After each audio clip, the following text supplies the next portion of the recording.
ঢাকা দক্ষিণ সিটি কর্পোরেশনের নবনির্বাচিত মেয়র ইশরাক হোসেনকে দায়িত্ব বুঝিয়ে দেওয়ার দাবিতে বৃহস্পতিবার সকাল থেকে নগর ভবনের প্রবেশদ্বার ও আশপাশের এলাকা অবরোধ করে অবস্থান নিয়েছেন বিক্ষোভকারীরা।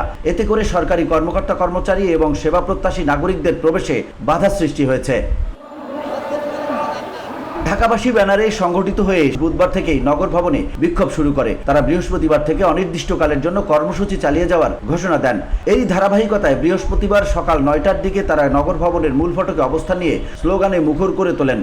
কোন একটা পক্ষ তালবাহানা করছে, ওনাকে শপথ বাক্য করানো হচ্ছে না। এটা আমরা নগর ভবনে নগর বিধায়ক হিসাবে ওনার আসনটাকে বসার সুযোগ করে দেয় এবং জনগণের কাছে এই বার্তা আমরা যেন পৌঁছাতে পারি। আদালত থেকে রায় দেওয়ার পরেও ইশরাককে শপথ নিতে দেওয়া হচ্ছে না। এখানে সরকারের কোনো নাটকীয়তা চলছে কিনা জানি না। আমরা ঢাকাবাসী ইউকের পক্ষ থেকে আমরা সরকারের পক্ষে আকুল আবেদন জানাচ্ছি, তাকে অতি শীঘ্রই শপথ বাক্য পাঠ করানোর।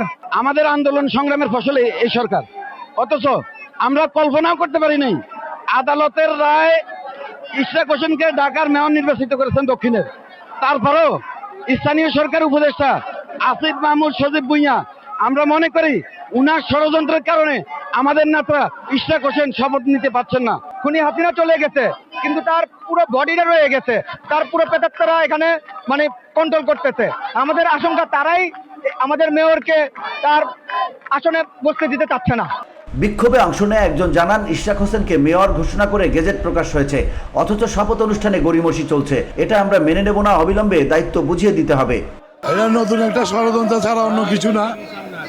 দেশে গণতান্ত্রিকভাবে যে সুন্দর একটা পরিবেশ তৈরি হয়েছে, এই পরিবেশটাকে নষ্ট করার হীন উদ্দেশ্যই আমার কাছে মনে হয়। তাই দলমত নির্বিশেষে সবাই আজকে রাস্তায় নেমে এসেছে মেয়র ইশরাকের পক্ষে। তার ক্ষমতা দ্রুত থেকে দ্রুত সময়ে যাতে এই সরকার তার কাছে হস্তান্তর করে।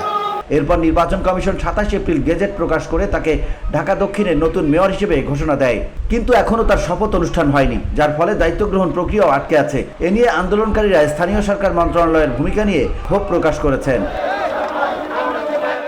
VOD Bangla news desk.